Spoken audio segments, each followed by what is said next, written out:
Hey there, jewelry maker. Do you struggle with making perfectly symmetrical wrapped loop connectors? I touched on this topic briefly in my Lucky You earring series, which covered 5 essential wirework skills for jewelry makers. But one viewer asked recently if I'd elaborate on my wrapped loop connector technique, so I thought I'd focus on that component in today's video, and I'll share my best tips for making perfectly symmetrical beaded links. My name is Wendy, and I'm the wire weaver behind Door 44. If you want to add wirework to your jewelry making skill set, this channel's for you. So these are the sort of links that we're going to be making today. These are just beaded connector links, and you can use these to make a rosary style chain like you see here, or you can just use them to connect a pendant to chain, a clasp to chain.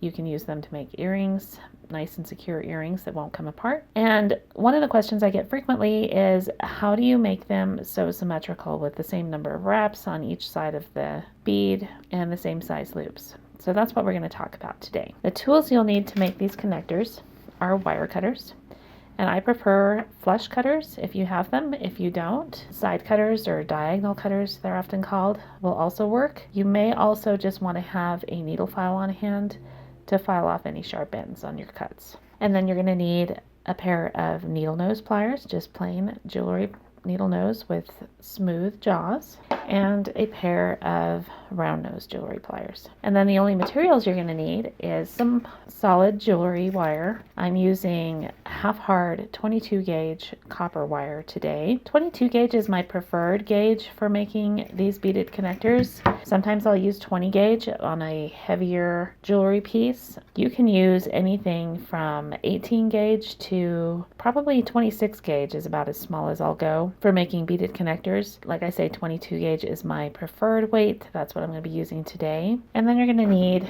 some beads, and I just have some 3mm fire polished check glass beads here that I'm using for this chain. And I'm just making a little piece of chain that I plan to use on a bracelet. So to get started, you want to go ahead and cut about 3 inches of wire. And I've pre-cut my wire. When I'm making a chain like this, I'll pre-cut all the pieces of wire that I need for each length. And then I go ahead and pre-bend them so that they're ready to go. So you can see these 2 wires here already have about a 45-degree bend in them. And that's my preferred bend for making wrapped loops. A lot of people will suggest that you make a 90-degree bend. I find that that results in the loop being a little bit off center, and you end up having to make some adjustments at the end to kind of get everything in alignment. So I just find that a 45-degree angle works a little bit better. So we're going to go ahead and get started making our first loop. And of course, to do that, we're going to start with round nose pliers. Now, you may have heard this tip before. You can see here that I've got some marks on my jaws, and one of those marks is wearing off, so I'm just going to go ahead and add that back in there. And what that does is that just gives me a way, because these jaws are tapered, it's really easy to make loops that are different sizes. So if you place a mark and then you align your wire on that mark every time you make a loop, your loops are all going to be the same size. If you don't do that, you might have some loops that are smaller, some that are larger. So this helps with that. Another thing that helps tremendously with that is to use something like your stepped bail making pliers. And I will frequently use these. I'll use this 2mm step to make wrapped loops. That's what I do most frequently, but not everybody has a pair of these pliers, whereas almost all jewelry makers have a pair of round nose pliers. So we're going to go ahead and use this today, and I'm just going to show you how to get those consistent loops using this mark here. So you can see that I've already bent my wire, and you can see that I bent it not quite in the middle. So this long piece here is going to be the length where I'm going to add the bead. So I want to align my mark on the lower jaw, and I want the long piece against the lower jaw. And then I'm going to make my loop right here around this top jaw. So I'm going to wrap that wire all the way around, and you can see I get to a point there where I can't go any further. And all I'm going to do is just rotate my pliers up so that this jaw is now on the bottom rather than top. And then I'm going to continue bending around until I have about a 90-degree angle between the tail and the center core wire here where my bead's going to be added. So there's our loop. Now the next thing I want to do is I'm going to go ahead and hang on to that loop with my chain nose pliers, and I'm just holding gently. You don't want to squeeze too tight, otherwise you'll mark your wire. And then I'm just going to tightly wrap this wire 3 times around this center core wire. Now this is a partial wrap here, that first one where it overlapped on the front. So I'm not going to count that. I'm going to count this as my first wrap. 1, 2, and 3. And I'm just going to go ahead and leave that tail, wire tail there for right now. And you can see now I've got 3 wraps in the back and 3 complete wraps in the front plus 1 partial wrap. So at this point I'm going to go ahead and add my bead. And then this is the thing that I do a little bit different than a lot of people. So I didn't trim my tail immediately. You can see that tail is still on there. And I'm going to point that tail to the left. Now it doesn't matter if you point it to the left or the right. You just want to be consistent every time that you make your connector. I'm left-handed. I tend to point it to the left. If you're right-handed, you might want to point it to the right and just do that consistently for every link that you make. Now, you'll also notice here that I've marked my chain nose pliers as well. And the reason I did that is because I want to get the same number of wraps on this end that I got on this end initially. And the way I did that is I made my first wrap and then I placed my pliers on those wraps. I pressed the bead up firmly against the wraps, and I just made a note of that spot right there on the jaws. So if I go further on the jaws, you can see that, that's going to give me more than 3 wraps. So you just want to find the point on your jaws that's a width of 3 wraps and then mark that point. And you'll do that on your first link that you make. And then every link you make thereafter, you're just going to use this mark to go ahead. And again, like I say, I'm going to put that tail on the left and I'm going to line that wire up on that mark and then make my bend. And again, that's just about a 45-degree angle for that bend. And then I can go ahead and get my round nose pliers again. And again, I'm going to line that mark up on the bottom jaw and I'm going to loop around to the top jaw and then I'm going to rotate my pliers around and complete my wrap. Now at this point, because I'm making a rosary chain, I'm going to want to attach this loop to my chain before I continue wrapping that loop. So I'm just going to twist this open just a little bit, just like you're opening a jump ring. You're going to give it a little twist, and then I can slide that onto the last loop of my rosary chain. Just like that.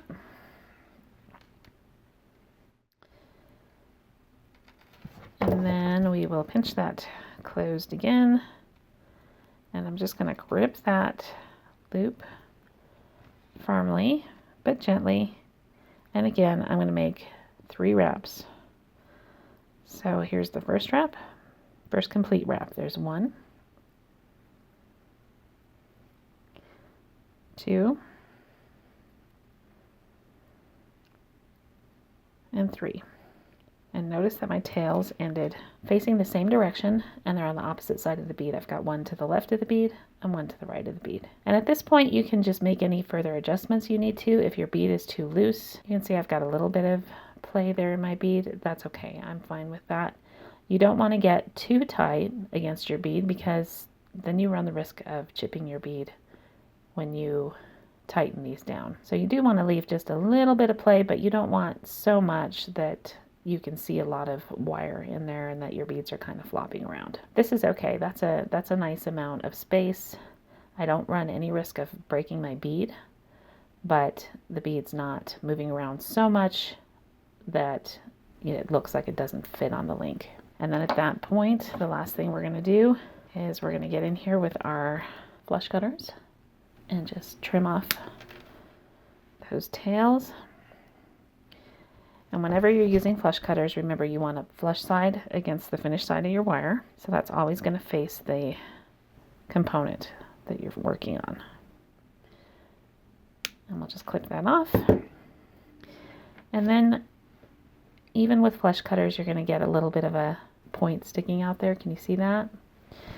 So we're just going to get in there with our chain nose pliers again and press that down. So it's nice and neat and tucked in out of the way. Same thing on the other side.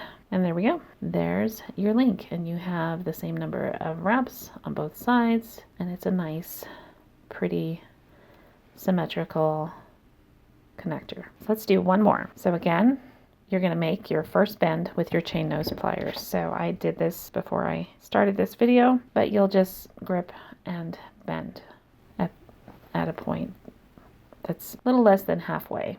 You want to leave enough room for your bead, which is 3 millimeters. So this tail is going to be about as long as this tail here.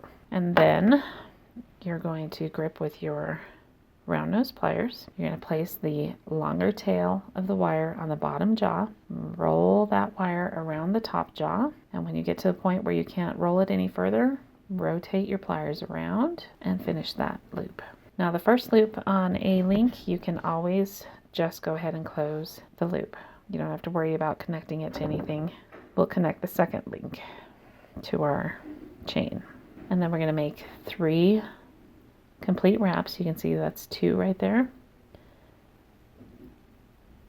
And there's 3, and I'm going to end right there. So there's 3 wraps on the back and about 3.5 wraps on the front. And then you're going to add your bead.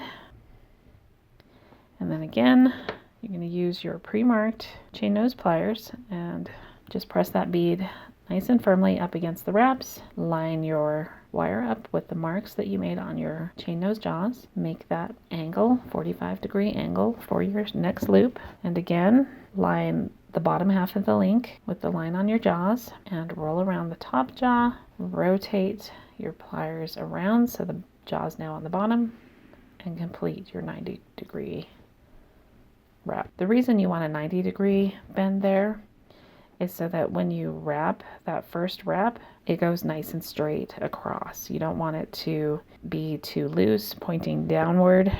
And then I'm going to go ahead and connect that link to my chain. Press that closed. And it's a little bit trickier when you're making a chain, you're building a chain, it's a little bit trickier to do this second wrap because you've got another link there in your way. It just takes some practice and some patience. Just take your time.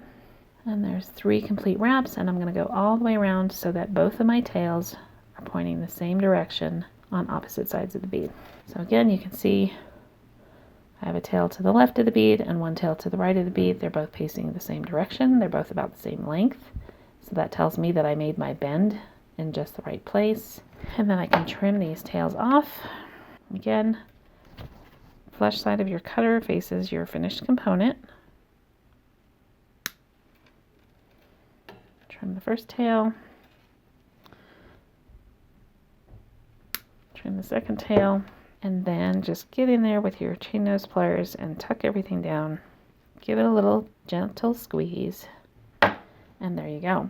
Now another thing you may have noticed on this chain, whenever you're making rosary chain, you want to alternate the orientation of your loops. So you can see I have one loop facing me there, the open side, and then this one is rotated 90 degrees. See how that works?